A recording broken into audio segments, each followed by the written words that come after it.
Welcome into Basketball by Association. I'm going to use all kinds of inflection and weird voices on this one today. Guys, here's what's going on. We're going to talk about hoops on this here podcast.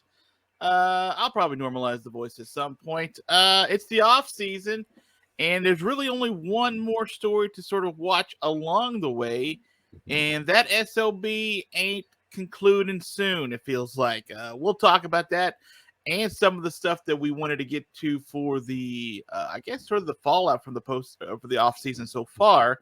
And there's a dumb new tournament in the NBA, a very confusing, very dumb tournament that the NBA has decided to embrace. That's coming up with Joel C. Cordes. Joel, how are you, sir?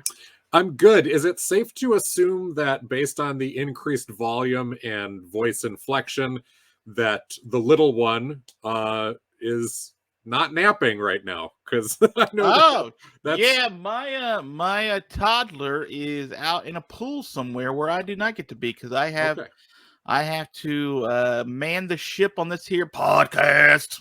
All right, that's fair. That good times had by all. This is episode 152. Arky, Shea. There's only one player in NBA history who has logged 152 NBA playoff games in his career, and this one's actually impressive because this is not a player you would necessarily expect.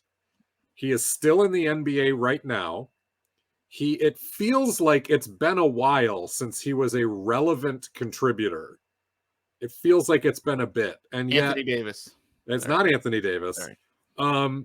Just 33 years old, but it feels like it's been a while, and 152 career playoff games. Like, not to oversell this point, but that is, it's looking on the list here, that's 45th all time in NBA career playoff games logged, which is not a small feat. So a few other things about this gentleman: two-time block champion, three-time all defensive player, and he won a championship in 2019. That would be with the Milwaukee Bucks. This gentleman came into the league in 08-09. He was drafted in 08-09, but was playing in Spain. Didn't come over until 2009-10. Logged, and this is going to give it away. You're going to get this person as soon as I say this. Sure. For 6 seasons with the Oklahoma City Thunder, before doing 1 season in Orlando, then 4 in Toronto, a couple with the Clippers, most recently with the Milwaukee Bucks. And I misspoke. That 2019-20 championship, I was being premature. That was not with the Milwaukee Bucks. He won that title with the Toronto Raptors. Oh, okay. Bucks was only a couple years ago, and I had that year wrong. Okay. So he does have a ring, though, but it was up north. It's up north. Who are we talking about? It's Air Congo. This is the Serge Ibaka episode. There are a handful of players that I smushed together in my brain. Honestly, Serge Ibaka, and listen, if Serge hears this, I'm sorry. I don't mean for this to be that way. But Serge Ibaka, I always in my brain smushed together with Kendrick Perkins. And no one says it's fair. I'm not saying it is fair. It's just in my brain. Really? Okay. They just kind of smushed together. And I don't have a great reason for it, to be honest with you. Yeah, I was going to say, they're fairly different as players. I don't know why. I've got to be honest. I don't know why it happens. But every time I think of Serge Ibaka, I just think of the big jowl Kendrick Perkins for whatever reason. I'm like, Serge Ibaka? Okay. Yes, Serge is usually lean and in shape, unlike Kendrick was. I don't understand it either. I don't know. I don't know why the name Serge does it for me. Like, I know they're different dudes, right? Man. I'll say this about Serge. The drop-off was pretty steep. It seemed like as soon as he left Oklahoma City, where he was this upside guy, he was 26 years old, he was really the prototype of a stretch 4, stretch 5 who could block shots and knock down the 3 a little bit. He was mobile. He did a lot of really nice things for that uber-talented Thunder team. But he gets to Orlando, where he was going to be recast as kind of one of the main pieces instead of just one of the main supporting pieces. And it didn't go all that well. It wasn't a great season. He wasn't happy there, so he gets shipped to Toronto, where he does 4 seasons, and the numbers actually look as good or better than they were in Oklahoma City when he was with the Toronto Raptors. But it never really felt that way, did it? It was always like, oh yeah, Serge is there. He's a good player. They got some other good guys. Marc Gasol's up there. They got some veterans on that front line. But that was always overshadowed by the Kyle Lowry, Kawhi Leonard, DeMar DeRozan, Fred VanVleet eventually. It was those guys who got the press. And by the time he hits 30 years old and the Raptors cut bait, it honestly feels like he's 38. You know, like he goes to the Clippers. He's been on the Bucks. He's just kind of hovering around the back end or out of rotations at this point. And the dude's only 33. Yeah, I have literally no recollection of him being in Orlando. Like, I don't even know. Like, you may be lying about that as far as I know. Like, him and Victor Oladipo were traded for each other. Oladipo was drafted by the Magic and got traded after, I think it was like half a season or 1 season with the Magic. I mean, the way you say it sounds like it's true. Like, it sounds like it actually happened. I have no recollection of him donning the Magic jersey at all. 15 points, about 7 boards, block and a half, and again, you sold me. You sold me. It sounds real. It totally sounds real. 3.5, you know, per game. 56 games logged there in Orlando. But you could be reading stats from an AI generated stat line that I don't know about. These could be Kendrick Perkins wishful thinking stats. That's right. This could be Kendrick Perkins's like best season in Boston. Like, this is what it could have been. I don't know that to be sure. So. All right, let's talk about this whole postseason. Well, it's not postseason. It's off-season. I always want to do that. Postseason is technically after the season, but it's the playoffs. So it should be playoffs. Postseason is after the season. I'm technically correct. Which is the best kind of correct. Thank you. Technically correct. I like that. Postseason, the NBA has announced an in-season tournament for November because it needed one, it thought. And so, Joel, okay, so this happened several days ago. So I think if you're listening to this podcast, you're aware of kind of the parameters for this. Mm-hmm. We'll sort of talk about some of those as we go along. But let me just start with this question. Based on how you've seen the format laid out for this, which is, you know, the pod system, and you got two days, Fridays or whatever it is that you're going to be playing games that count in the pods. And then it's going on for all of November, blah, blah, blah. Then you got the knockout rounds, and then you go to Vegas for the semifinals and the championship of this, which, by the way, it's a pretty cool sphere ball that they got there going for the old basketball arena. Yeah, that is interesting. Based on how you've seen this set up, do the NBA need this? Like at all, like at all. Like I'll admit some of the initial thoughts in reading through the rules of how the play-in tournament was going to be at the end of the postseason was confusing to me at first. However, I saw the value in it just because you were making more teams available to the postseason, and that there was an opportunity for more markets to be interested, and of course to curb some of that tanking, which is kind of the reason they were hoping to be able to do that. But this to be not even the middle of the season, like it's like an hour after the season starts, like there's already interest there. Like people haven't zoned out by November 5th, have they? No, but I don't think enough people have tuned in. So this is. I don't love the timing of it more than anything else. But in November, many folks who are casual at best NBA fans are probably watching NFL, right? Or college football. Let's just be real. We're in the heart of the most important NFL college football games of the season. Yes. Right. So the NBA, they get a modest amount, a reasonable amount of interest, you know, on opening night and the opening week, because everybody wants to see new faces and new places, and they want to see the makeup of that team. And then interest drops. The fence riders and casual fans go back to football, and those of us that are left are the ones who are, you know, just mainlining this stuff all year because we're diehard hoops heads. One isn't better than the other, but obviously the NBA would like to have more of the latter.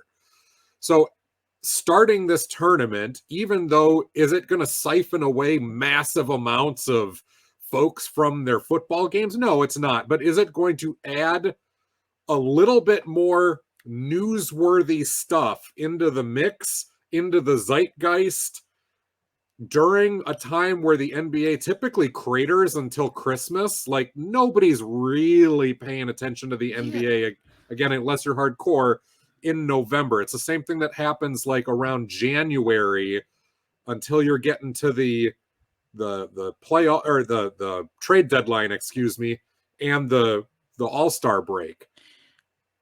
I would have loved to see this in January, honestly, not in November. Absolutely. I think that's a better place for it. You don't have, okay, listen, I get that you want to get people in November, right? I get it.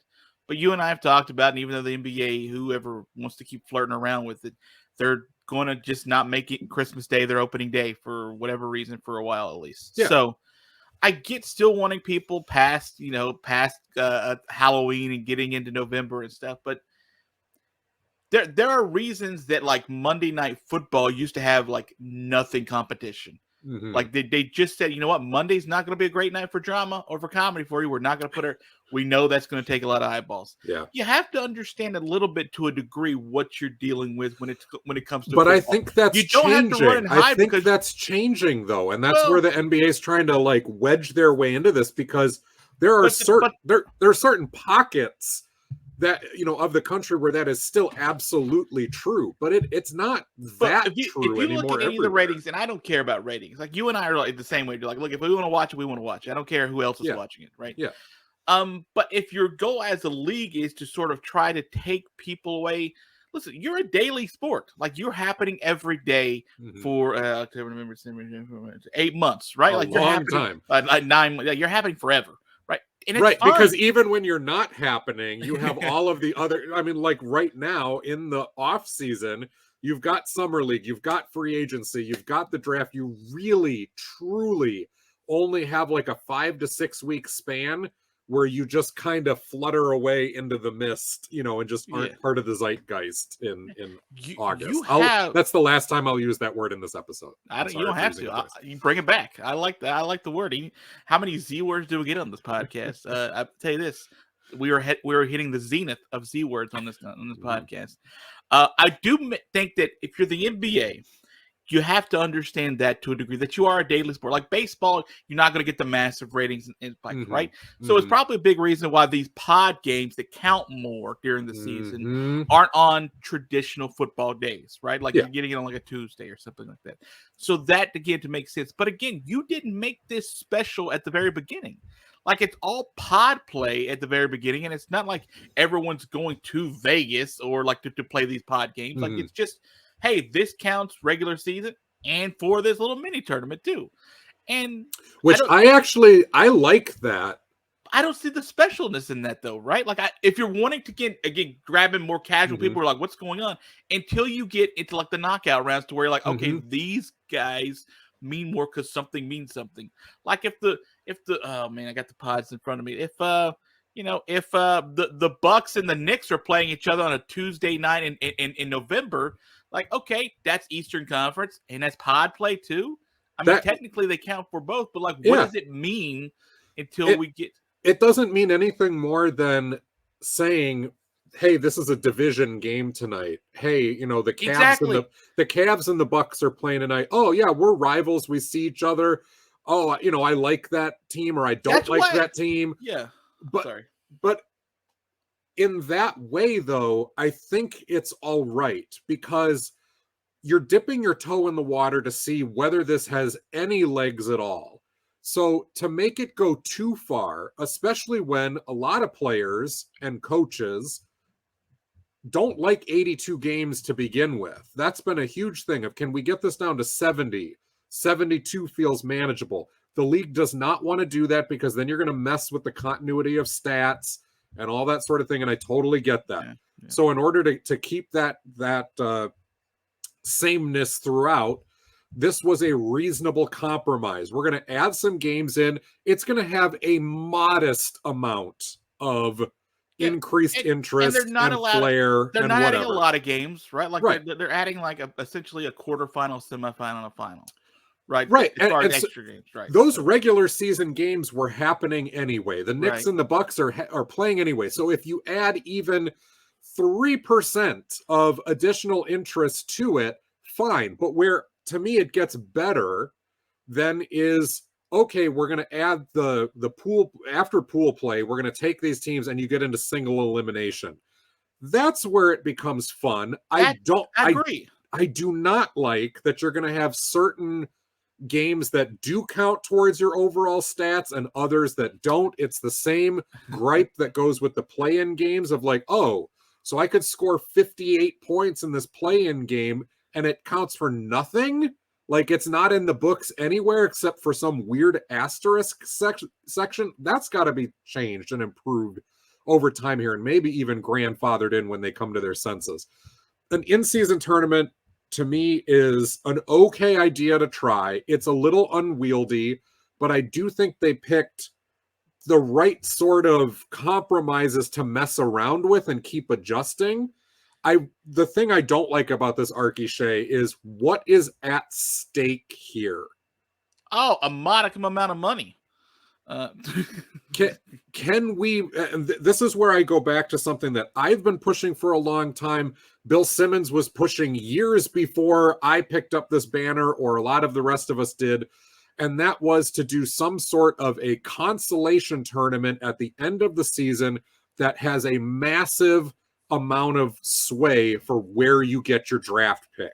You can still have the lottery or whatever, but this would change your odds within the lottery depending on how you won, to give the teams that were out something to play for in the idea of single elimination. Maybe the league didn't like that. I really love the single elimination idea. I don't want that for the playoffs. I don't. But for some other event, that's really cool. Are we going to develop some interesting little side rivalries from this?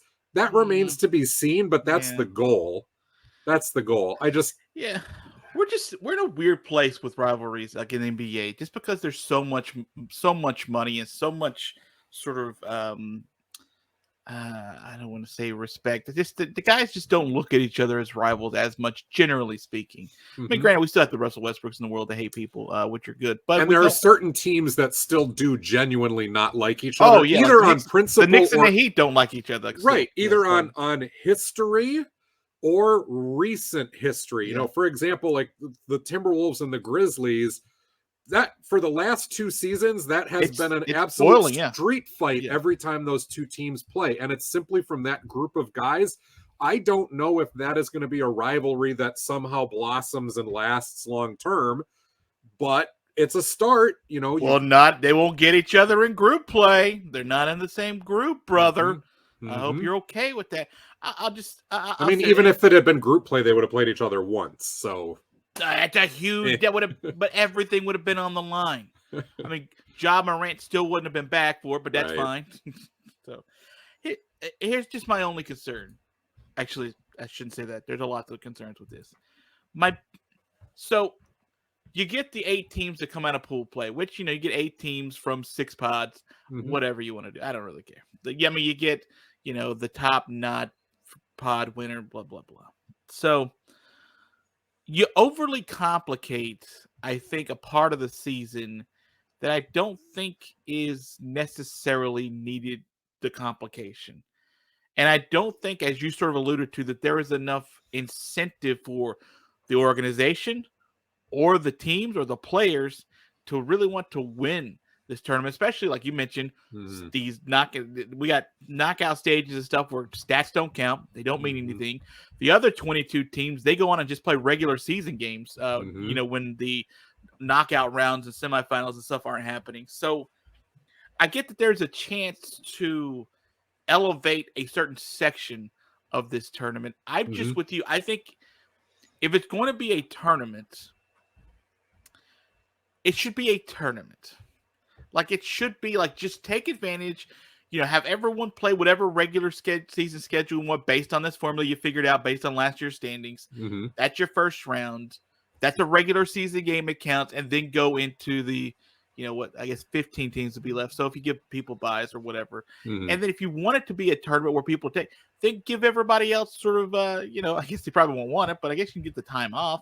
But make that tournament mean something. Maybe that's, you get a top 5 guaranteed pick or something. You sort of slot yourself in that. That's what I'd love to see too. Yeah. Some sort of guaranteed pick or like a bonus to wherever your lottery, like a 10% bonus to your lottery odds would be huge. Yeah. Especially if you're a middling team. Or do you get a guaranteed slot in the playoffs? Yeah, like you can rest the rest of the way like the Heat basically did. You just Listen, I mean, you only guaranteed a spot. You still have to win your. But if you're the very last, if you're like a 13th seed, then you get the very last seed in the play-in or something like that. Yeah, that is something I want them to look at. But I will say this for the NBA, and you've brought this up a few times too. The NBA, out of all the major North American sports leagues, is by far the most experimental, the most flexible and fluid, and the most creative, honestly. And I appreciate that. I appreciate the effort. I appreciate the try. And their fans, I think, kind of follow along with that, because if you remember when advertisements were going to come onto the jersey patches, we all hated that idea. Now we don't care. Right? It happened, and we're like, yeah, all right. I don't even look at it. Doesn't distract anybody. I can't. I'll be honest with you. I can't even think of who are on the Knicks jerseys. Doesn't faze me completely. Yeah, same. And the same thing with ads on the floor. Would I rather go back to the old days? Yes, absolutely. Is it ruining the experience for me? No, I don't really care. We said the same thing about the play-in tournament. There was, initially there were some people like, oh yeah, this is cool. And a lot of other people like, we really want to mess with this format the way playoffs have always been done. Well, we've been doing the play-in now for 4 or 5 seasons, and it doesn't feel out of place. It's kind of fun. It doesn't distract. It doesn't distract from the overall playoffs. They tweaked it a little bit. They've improved it as they've gone. And I mean, in some ways, I don't want to say like it feels as if it's always been there, because that's not true, but it doesn't feel out of place. It doesn't feel wrong. And I have a feeling that unless this just bombs horribly, and I don't really see how it can, but unless they continue to tinker with it so much that it starts to feel like the dunk contest or the all-star game, or just kind of like pick something already or make it go away. I have a feeling that 4 or 5 seasons from now, this is just going to be a thing, and we're not going to really have a problem with it. And we're not even going to remember that the first year was kind of a little awkward, just like the first year for the play-in tournament was a little awkward too. The NBA has definitely looked at the major professional soccer leagues around the world. They're very upfront about saying they want to pattern their season and the setup of the league around that. And you know what? The track record of the World Soccer Leagues kind of speaks for itself. Like, it clearly works. And the NBA, unlike the NFL and unlike Major League Baseball or the NHL, the NBA truly is a global league. The other leagues want to be that way. They want to be like that. And the NHL certainly has the influx of foreign players. But the NBA does that better, and basketball is the number 2 sport in the world in popularity. So patterning it yourself after the number 1 sport in popularity in soccer or football, like, it does make sense for this league to be doing this. And I'll be honest with you, I don't hate the idea of doing like the pod play and then moving on to the knockout rounds. Like, I think it's a smart thing. I think it's fun. I think it can be completely different, but I hate the fact that there's still a season going on around it. Like, that just like, I think that waters down what you're doing. And I get you want to try to incorporate the season to keep it going, and you don't want to have a time where 22 to 25 to 28 teams aren't playing at one point. I understand. But again, we're trying to elevate what this is at least a little bit to get casual people coming in November and December to watch this. So, and that's the part that I don't get, which this is probably negotiated all to hell to try to figure out how to do this. But I think that if you wanted to be able to do this type system, you have to pull back a little bit from the actual regular season itself. Dang, you know what you should be doing? You know what you should be doing if you're the league? Don't do this in November. Run this in December and start the Elite Eight knockout games on Christmas Day. I don't hate it at all. Start them on that day because that's your kickoff anyway. Start them on that day, and now people are going to be watching through Christmas, and the players may not like this because it's going to run through the holidays. But over that holiday break where you've got a lot of captive eyeballs, and I know that NFL playoffs are happening sometimes around that time too yet, but you got a lot of captive eyeballs, run your tournament between Christmas and New Year's. Man, do it then. I think it's solid. I think so again, then we can move on after this. I think we've sort of talked through our issues with this at this point. But December, college football bowl season for the most part, so there's more days in between that aren't games happening. Yep. There's also more days where then you talk about just the NFL versus college football. Bowl days, playoff game days, they're going to be more and more spaced out. And then even if you're doing college bowl games are happening at like 1 p.m. Like you can have prime time on a lot of these days to be able to do these some of these games in terms. And it's hard, but here's the thing: if you want to do this kind of thing, you're going to have to go against the NFL. You're going to have to go against college football, which they are. You're already doing it. So like you just have to understand that to a degree and try to elevate the biggest part of this either in as much prime time that you can where there are as many available eyeballs that aren't able to watch the NFL. I mean, the NFL's already tried to carve out like Thursday, Friday, Saturday, Sunday, Mondays for playoffs, right? Like they're trying to take all the days. Yeah. So it's too late. It's literally too late to just say we can't have it on the day that the NFL is. Like they're taking all the days. So I like the concept. I don't like the way it's executed, sort of informing the first iteration. We'll see what kind of changes we make it with it. I just think until I get to the knockout stages where, like when we definitely see the Knicks win that group and move forward, that I just don't think there's a ton of incentive for me to sort of care more than I would care about the Knicks and the Bucks in the middle of November. It's going to be real funny when the Knicks win this first one. And you're like, yeah, we finally won something. What I'm over here. What do we get? What do we get from this again? You got the fact that Arky loved it. That's what you got. You got the fact that we're bringing home the ship. I assume if you win the tournament, you're the NBA Cup, they're calling it, you're going to get a banner. I mean, maybe some sort of medium-sized trophy, but you're going to get a banner. But is it going to be legit? Like, are people going to be like, oh, yeah, we got an NBA Cup banner? Is everyone like, Can you imagine the lack of interest in raising that trophy and that cup at the end of this? Like just the sad, like the cup may never leave the stand. Like it may just sit there like, hey, here you go, guys. Like, all right. Well, anyway, we're heading to Detroit for a game with the Pistons coming up on Saturday. So, all right. So let's talk about some more of these moves that happened in the offseason. How about what has not happened yet? As I keep constantly refreshing.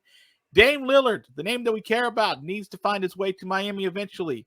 No, I haven't seen anything to me. Don't send him to Miami. You're a Knicks fan, and you want to send Dame Lillard to Miami. I do not. I want Dame Lillard to stay in Portland, and I never have to talk about him other than when I'm like, hey, what a great 55-point game. Anywho, it's like I don't need him in that division. That's the way it's been, hasn't it? It has been. It's like, oh, look, he's saying Dame time. All right. Well, good win against the Warriors, I guess. That's cool. It seems like Dame Lillard is, from everything we're reading, is like it's Miami or bust at this point. There's reports that if anybody else even wanted to get him, they won't even show up to their camps, and to their franchises. So I guess we're waiting on like compensation to be able to be figured out for this potential trade. But let me say this just to help you out, Joel. Just within the last hour, the Heat, as far as roster moves, they are guaranteed Haywood Highsmith's contract for this upcoming season. So now that we have that context going into this, what do you think so far of what we've seen with Dame? Because this may be the last time we talk for a month or so. We were hoping Dame would have found a spot by now. He hasn't. Where do you change? Do you change your spots on where you think he'll end up going? Would you be stunned if it was anywhere but Miami? if Miami can pull this off, it's just dumb. Miami does not have the pieces to make this happen. And it's kind of like my feeling with the Lakers, where they just somehow it still happens, and you're like, what went on under the table? Because there's no way this makes sense as like a real live deal.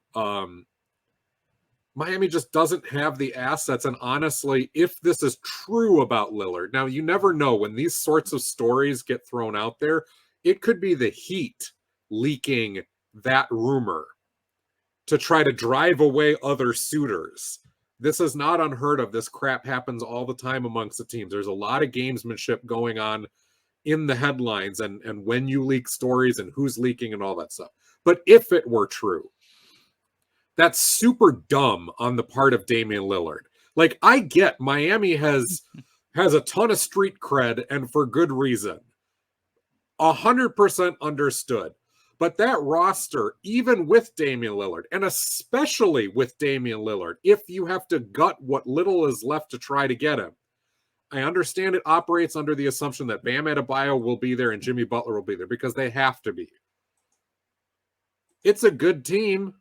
I don't know at all what they're going to backfill with, but if any team could do it, it's the Miami Heat, who just keep throwing undrafted players into the mix and they seem to be fine. But it still is dumb. Like Miami, with Dame Lillard, with Jimmy Butler, with Bam Adebayo, and with the Sisters of the Poor playing in the rest of the rotation, are they a top 3 team in the East with that big 3? On paper, yes. Are they legitimately actually going to be better than like Boston, Milwaukee, and maybe whatever happens to Philly? And let's not forget Cleveland, who probably has supplanted Philly until further notice. I don't really know. And there's other really good situations if you're Damian Lillard. Really good situations that you could make this work. I mean, the Clippers don't have probably enough of the young guys that a rebuilding Portland team wants. But they're another one that you should throw this in. Like, throw your hat in the ring. I've talked before about the Minnesota Timberwolves. That would be a fantastic destination for Dame. They've got the pieces to make a trade like that work, but it depends on how Portland feels about somebody like Karl Anthony Towns, because that's who you're going to build a deal around for this. Philadelphia has been linked to Damian Lillard multiple times. There's no way in hell that Portland, or obviously too many other teams, want anything to do with James Harden, and for good reason. That makes it really difficult to get Damian Lillard in Philadelphia, maybe even more so than Miami, because finding a third-team trade partner to take on James Harden is not going to be the easiest thing in the world. But, I mean, still, if you're Philly, you got to be kicking the tires on that. Damian Lillard supposedly has an affinity for the San Antonio Spurs. His timeline and Wembanyama's timeline don't necessarily match up. But you know whose timelines didn't match up back in the day? David Robinson and Tim Duncan. That's right. Like, having a veteran for those first couple of seasons before you turn the keys over to the young guy, you could win a lot of games that way. And Lillard respects Greg Popovich a lot. And Popovich just signed a 5-year extension when we were literally talking about last offseason, is this going to be it? And now it's like Pop's gotten himself a little bit of rejuvenation going. And it's not the worst place. I mean, we've talked about San Antonio before as far as I think it's a really better place than Miami, honestly. I don't disagree for Damian. Yes, I don't completely disagree. If you want to be able to, if you want to be able to sort of position yourself to be able to win over the next few years, like, I don't know if San Antonio is going to be there this year or even next year or so, but if you want to, I don't know. Now, maybe I've talked myself out of it. If Damian wants to win now, I don't know if San Antonio is the right thing. Like, if he's like this year and next year, that's the window I want to be able to win with this with this newer contract that he had. Now I think about it, I don't know. I got a couple more teams, some that we've mentioned last week, so I won't spend much time on them. If the Denver Nuggets hadn't won the NBA championship, then I certainly would be pushing for them to revisit something I talked about midseason last year, which was Jamal Murray and pieces for Dame. It would make sense for both teams. Doesn't make sense anymore, so we'll leave that one lie. the Toronto Raptors and the Utah Jazz absolutely have the draft capital and young players to land Damian Lillard, but it's not going to happen because he's at that point in his career. It's too late. He's too old. He's too cool for school. He wants to go to a bigger market and get his laurels. I understand that. Players, especially after you've put in your time in a small market and it didn't go exactly the way you wanted, you're going to be a little bit hesitant to sign off on doing that again. Yeah. Dame presumably wants a championship, but he wants people to actually pay attention while he's doing it. If I'm the Milwaukee Bucks, I am figuring out a way to make this happen. I don't know if they have enough young pieces to do that, but if I have to lose a Chris Middleton or a Drew Holiday or even both and involving a third team, I'm doing that. I'm bringing in Dame Lillard. Like, you would drop Chris Middleton and Drew Holiday to bring in Dame? Presumably, if I'm losing them both, I have another couple of smaller pieces coming in as well. But I think Giannis can operate in a big 2 as well as he can in a big 3. And there are certain guys on the Bucks roster who can probably get a little bit more burn and be able to do fine with that. They're a much deeper team than a Miami Heat, for example. Here's another one. I don't want to say it would never happen, but should both franchises think about it? And would Dame kind of be dumb to say no to this? If you're the Memphis Grizzlies and you're having all this trouble with Ja, and it's like, we need to get him out of town, we need to get him into a different situation, we're going to trade one of the top young stars whose brand is incredibly tarnished right now, but whose talent is undeniable and who has his best years, hopefully, in front of him.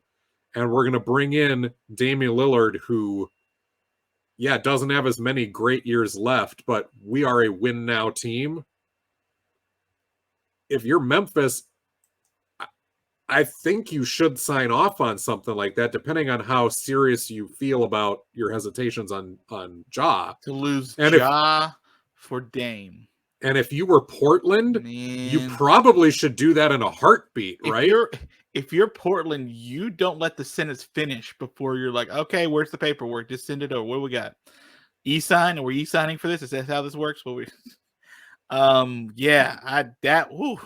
Man, you want to talk about some ripples if Portland were able to get on the phone with Memphis and Memphis was like, we're listening. If I'm going to start Dame Lillard and Marcus Smart in the same backcourt with Desmond Bane, Jaren Jackson, and Steven Adams up front, and I still maintain the rest of that young core, that young bench. Basketball-wise, I don't hate it, but how often does Memphis have one of the top league superstars in its midst? Right. I mean, Dame could finish out his contract and then walk because it's still too small market and he gets into ring chasing. Yeah, stage. And look, it's not good as Zach Randolph and company were. Like they didn't have one of the faces of the league, the top 4 faces probably at worst at this point, right? But is this is Ja even a Steph, face of the league? Is he even a face of the league if the league doesn't want his face seen right now? You know what I mean? He can still be it right now. Like, I mean, granted, he's got his time to be able to work through and see what that might be, but he's allowed to make some mistakes early. He's allowed to take a Michael Jordan trip or two down to the minors to play some baseball. We'll see what happens. Not that Ja Morant is as good as Michael Jordan. He's not. He's better. He's much better than Michael Jordan. The debate's over, people. The debate never started. I don't know why you even brought this to the show, but whatever. Okay. So do you want to? So I wanted to bring this up. You talked about that you wanted to get into the podcast about the Pacers and the Pistons adding some veterans. I do want to mention that I thought, and I did not know this was true, but the Pistons, when they a few days ago extended Isaiah Stewart, did you know that was the first rookie extension for the Pistons since 2011? I did not know that, but it makes a lot of sense. I mean, through the desert, right? Like either financially for the Pistons or for just the players that they have been able to sign there. Draft there. So let's talk about this a little bit because I want to get into this and I want to talk. I hate to do this to you. I want to talk about how great the Knicks are going to be. So if we just sort of let's get through this veteran BS so we can get to the Knicks. So I'm going to throw the Houston Rockets into this conversation, and we'll lump the Rockets, the Pacers, and the Pistons kind of all together. All right. The Pacers have been in less of a rebuild. They've kind of been tiptoeing. You know, they slid out of the playoff contention with Nate McMillan, not Frank Vogel. Rick Carlisle has kept them competitive-ish, but they haven't been a playoff team. They're young still. They're trying to rebuild around Tyrese Halliburton. Detroit is way younger, mostly young guys. Houston was infantile in all the worst ways over the last couple of years, both age-wise, maturity-wise, turnovers just atrocious. There didn't seem to be any semblance of order. When you have a young team that's rebuilding, you might, for a season or two, try to make it with just one or two veterans who aren't really in the rotation all that much, but they're just kind of there in the locker room to have a little bit of sanity, help the kids grow up. But usually that's not enough. When you've got so many draft picks, so many kids, and I hate to use this phrase because it sometimes has a negative, an insidious connotation to it, but the inmates running the asylum is a phrase that gets thrown out when you've got these super young teams. And it seemed to kind of be the case in Houston especially, but Detroit has not had a ton of direction. They had a lot of guys hurt. Cade Cunningham has yet to give them anywhere near close, minutes and appearances, much less production of what they drafted. Killian Hayes in Detroit was a high lottery pick who, not exactly sure if he's an NBA player. He for sure is a professional basketball player. The guy will have a long, prosperous career in Europe, but is he an NBA high-level rotation player? That remains to be seen. Jaden Ivey looked okay last year, but was, again, a high lottery pick that was just kind of floundering. They've brought in James Wiseman, Marvin Bagley, who are both high lottery picks, 1 and 2, I guess. Number 1 pick for Wiseman, number 2 for Bagley. Or Wiseman was 3rd, excuse me. But guys that did not pan out in their previous spots. Houston is loaded with guys in the mid-level rounds, high-level rounds. They've taken on some like Kevin Porter Jr., again, who flamed out in Cleveland first. The magic number when you get past that first or second year is 3. And we're seeing that with the veterans that are brought in. Detroit now going to have Monty Morris, Bojan Bogdanovic, who was there last year and was really the only stable thing they had going. And now they bring in Joe Harris. They still have Alec Burks hanging around. They did re-sign him, so it's 4 veterans. But Burks was only kind of sort of in the rotation last year, and it was due to injury. He probably won't be in the rotation if the Pistons are healthy. But the other 3 guys, Harris, Morris, and Bogdanovic, absolutely will. In order to stabilize a young rotation for your team, it does seem like you have to have 3 veterans who not only can say the right thing, but get out there and still play. Challenge you in practice, win some games for you, show the young guys how to win. And let's go over to the Houston Rockets roster where it's a little bit higher end on what they did. Fred VanVleet, they signed for $40 million. And a lot of people were like, why would VanVleet leave Toronto where he's a star to go to Houston where they're garbage other than the money? Well, Houston's young garbage, right? And there's a lot. You're a sweetheart, you know that? Yeah, there's a lot of upside there. It's a new coach. The talent is undeniable. Alperen Şengün looked like their best player by far last year, and that's not taken away from the fact that Jalen Green and Kevin Porter both had flashes. Jabari Smith had flashes, but has a long way to go. That's playing well in the summer league. Yeah, I love Jayshawn Tate. I think he's just a rotation level guy, but he's going to be a guy that hangs around in the league for a long time due to his motor. I see PJ Tucker big time with Jayshawn Tate in all the best ways. I think that's what he's going to grow into. Houston drafts Amen Thompson. So you add Fred VanVleet. He's a star. He's a legit star. But he also is a guy who's a very, very steady hand at making the right play. It means that Green and Kevin Porter are no longer going to be running the point. That's fine. I think both of those guys are wings, and trying to play them at the point guard, while good experience for a young player, is not where they're going to be. You bring in Dylan Brooks. And you go, wait a minute. You've already just stated that Green and Porter and Tate are good wings. Why are you bringing in a 4th one in Dylan Brooks?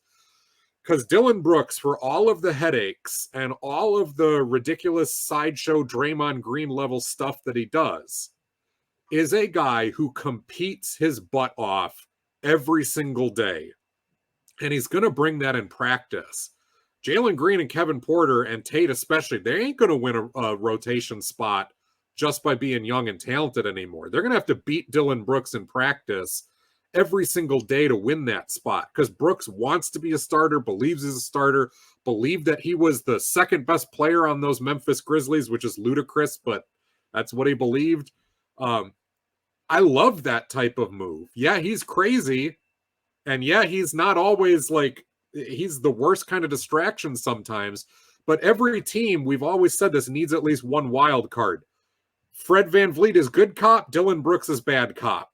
And then you bring in Jeff Green, who is a champion now, and a sage NBA head who's been in every single situation and almost every single team that you can imagine around the league at various points and understands kind of where to fit in with those roles. There again, it's three veterans, and it's three guys who are each going to bring something a little bit different to the table. That's a great move for them. Indiana Pacers is a little bit older, right? Miles Turner's been around the block for a while. Buddy Hield has too. TJ McConnell has as well. But your young guys, Ben Mathurin, Andrew Nembhard, Tyrese Halliburton, still very, very young. Obi Toppin coming over from the Knicks. I'm really excited to see what he can do next to Miles Turner. That's an interesting pairing up front. Jalen Smith, who they brought in from Phoenix and looked pretty good last year. Now you add in a guy like Bruce Brown. So you've got a veteran mix. You've got the young guys who showed some talent last year. I would be greatly disappointed if Indiana is not a playoff team. Much, of course, hinges on Miles Turner's health and Halliburton's health. The Pacers have been nagged by injuries badly over the last 5 or 6 seasons, it seems like. And Bruce Brown, why would he leave the Denver Nuggets? Well, he was going to get paid elsewhere. So why would he go to Indiana? Did they just offer him the most money? Yeah, probably. But again, a starting five of Halliburton, Bruce Brown, Ben Mathurin, Obi Toppin, and Miles Turner works on paper very, very well. I could see that. I liked Ben Mathurin in college a lot. So like the fact that he's had a chance to season a little bit since he's been in the league. Have they extended Halliburton yet? I believe they did. They did. Okay. I gotta go back and check, but I know he was due like some like $40 million or something for an extension. I just didn't know if they had done it yet. That group just really complements each other well with the strengths and weaknesses of each player. I don't know how high up in the playoffs, but I think for sure that they're dealing with that, potentially battling for that last guaranteed spot. I don't hate that idea. Well, and you look at the bench and you go, all right, TJ McConnell, Buddy Hield, both solid veterans. You know exactly what you're going to get from those guys in different ways. Andrew Nembhard, Aaron Nesmith, you got a couple of prospect wings you're still working on. Jarris Walker, who you just drafted at power forward, is going to compete with Obi Toppin there. Jalen Smith, I like a lot. Isaiah Jackson did some good things for them. Like, there's some depth. You still got Daniel Tice hanging around as a veteran near the bottom of the rotation. Jordan Nwora proved that he could play in Milwaukee at least a little bit. It is not a terrible depth team, and it's got some flexibility to move some of these guys and tinker with the roster. And I do look at the Indiana Pacers and go, I don't see them as a middling team anymore. And I actually, compared to some of the other teams in the East that we just assume are going to be playoff teams, would I put Indiana ahead of the Atlanta Hawks right now? Potentially until further notice. Yeah. I think the ship is sailing quickly on the Hawks. Charlotte's not going anywhere. Detroit's not going to be a playoff team yet. Orlando probably not. Although you never know. I think Orlando's got a lot more talent than we're giving them credit for. Toronto's going to likely take a step back, losing both Fred VanVleet and Nick Nurse. Let's not count that out coaching wise. Washington's going to be down this year. So there's a lot of open spots. We don't know what the Chicago Bulls are going to be. I don't think the Bulls know what they're going to be. I was about to say, like, no one. There's room for Indiana to not only be a play-in team, but maybe even a 6 seed, or, that'd be the highest they would top out at, I would think. But I think they're on a better track than at least 6 other teams in the Eastern Conference. And these days, that's enough to get out of the play-in tournament. Yeah, it is. It is. So yeah, I'm with you on Indiana. I think I'm buying in on Indiana.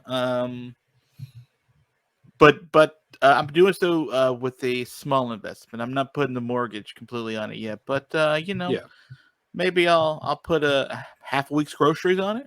So something like that. I mean, if I nothing guess, else, Houston and Denver, in addition to Indiana, should be watchable this year. And remember, we said that about the Kings last year, and all of a sudden they really, really overachieved. But all 3 of those teams solidified, very talented, still very young, not going to get anything, meaningful in the way of like winning a big one, but they're going to be watchable. And I think those are 3 teams that you would probably be doing yourself a disservice if you didn't tune in.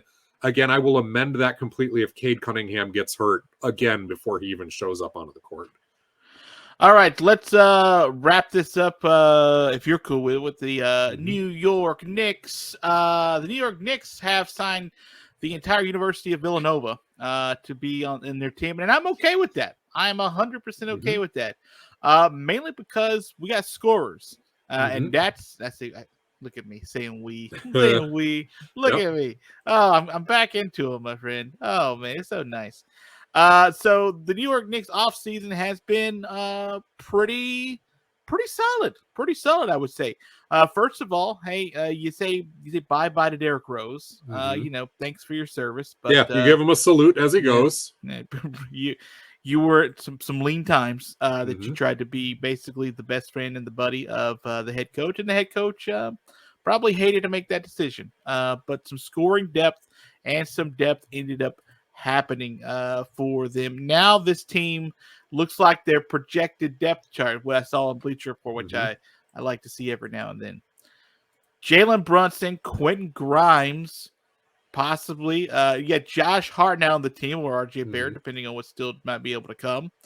Julius Randle, of course, and my guy Isaiah Hartenstein. No, no, I like Isaiah, but I mean Mitchell Robinson, the big old center. So, Joel, this offseason,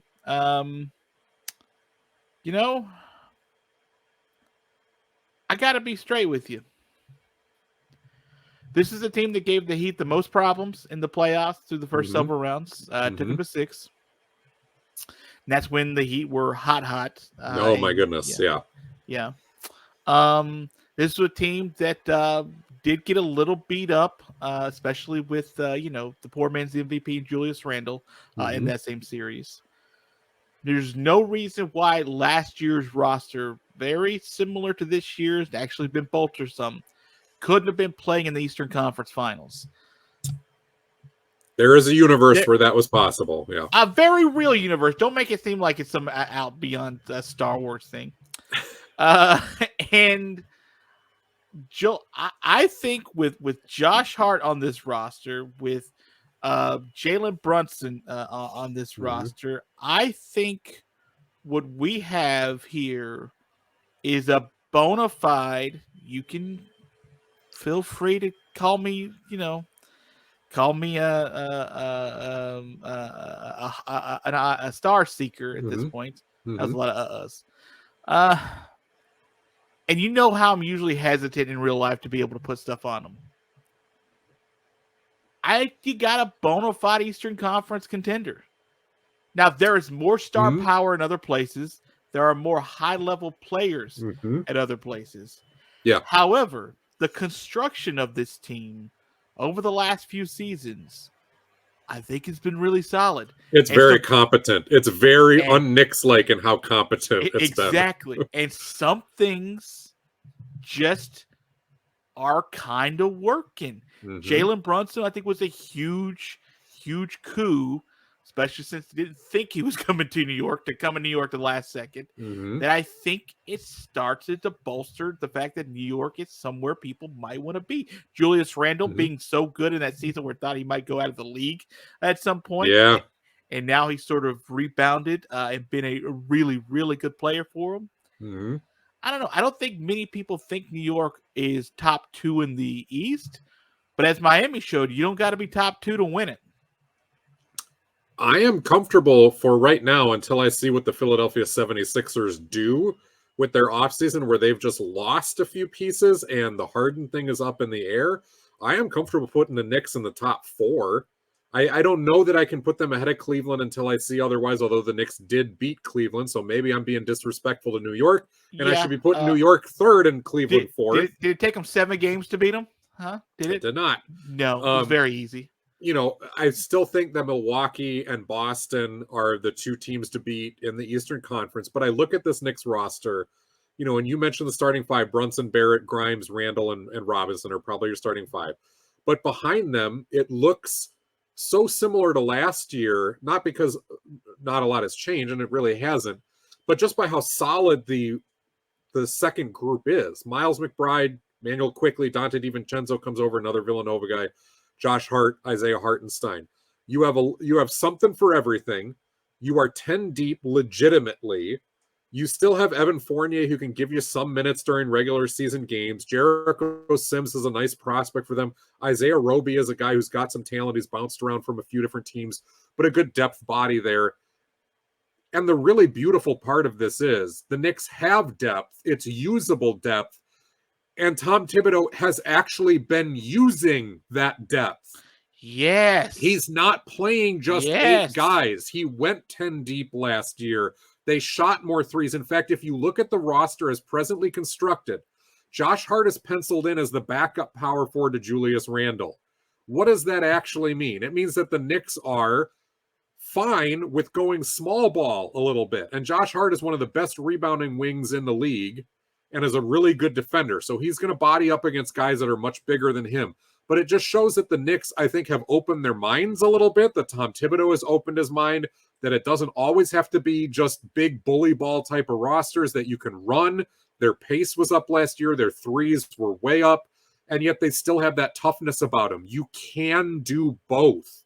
It doesn't have to be an either-or thing. And if Tom Thibodeau has finally embraced that and finally embraced playing to the strengths of his roster and not the other way around, the Knicks are a credible threat. I'm not going to call them a contender yet, but they are a credible threat in the Eastern Conference, and they are one where I think you're right. Until the Cavaliers can beat the Knicks, I got to give the Knicks that respect. So I'll put them ahead of Cleveland, even though that doesn't feel right when you look at the 2 rosters. But I mean, and here I'm gonna backtrack because Miami gets to the finals and I'm giving them less respect than everybody. I'm putting them way down this list until I see what they actually do here. I put New York ahead of them. I put New York ahead of just about every other team in the Eastern Conference, including the Philadelphia 76ers, but behind Boston and Milwaukee until further notice. And Dante DiVincenzo has proven now on a handful of different teams that he can play, that he is a very solid rotation guy who can both score. He's not a bad defender. He's a cutter. He's a shooter. He just does a little bit of everything, and that is exactly what you want as one of the pieces off your bench. I am excited to see him and Hart and Brunson all reunited, but I'm especially excited to see Hart with a full offseason of work with the Knicks now, because remember, he came in midseason last year, and he was really a catalyst for helping them down the stretch, but it was rough at times too. Like he had off and on nights, and there wasn't a lot of in between, it seemed like. I think just a couple things, and then we can wrap up with the Knicks. We don't have to spend the whole episode. That's why we have the summer. We'll spend the entire summer on the Knicks. I think what's fascinating to me is that the Knicks not only have been able to find scoring, like Dante DiVincenzo's not nothing when it comes to scoring. He throws you 9-10 points a night, and he plays like 20 with the minutes, ability to get you 20 on certain nights. Oh yeah, right? He's got that explosive ability to be able to do that. Sure, you got Josh Hart who can score for you. You got Jalen Brunson when he was on the court in that Cavs series was the best player on the court during that Cavs series. Yeah. Quickly is offense incarnate, right? That's why he's there. Emmanuel Quickley is phenomenal. Now, the rumors are the Knicks are still monitoring the market, and the Knicks might be interested in a Paul George type. There's been a rumor that they might be interested in DeMar DeRozan kind of thing, and then you would lose probably an RJ Barrett and/or an Emmanuel Quickley, something like that. But as it currently stands, this Knicks roster is, and I'm trying to make my expectations to be as cool as possible, because I don't know if I'm trying to judge this roster based on what's going up against in the East as opposed to what I'm used to seeing on the roster, which is a lot of garbage bags. But last year I was excited as I've been a long time to watch the Knicks. This year I'm even more excited as of right now.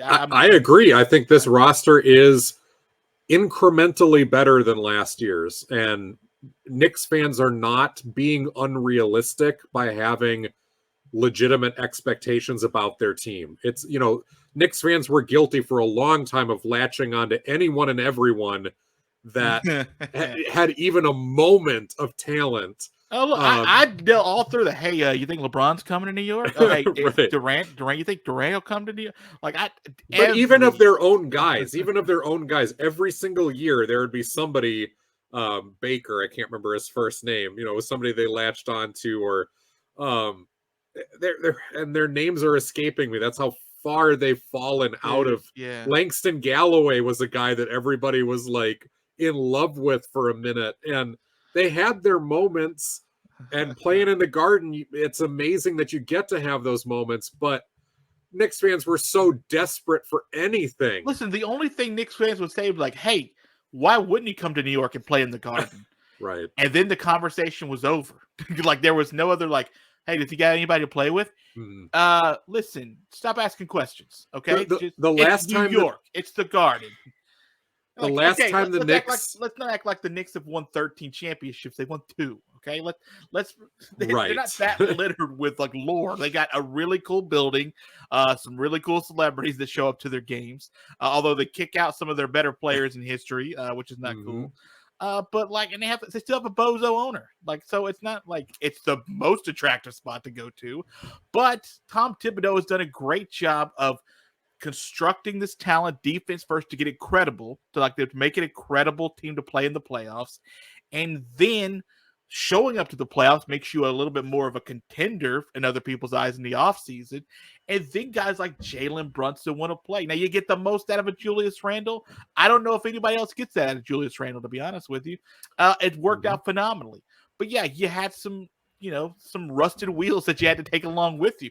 And when you're playing 6 deep and Derrick Rose has to be your guy, right? You're frustrated. So that expansion makes me think positive things could be in the future for New York.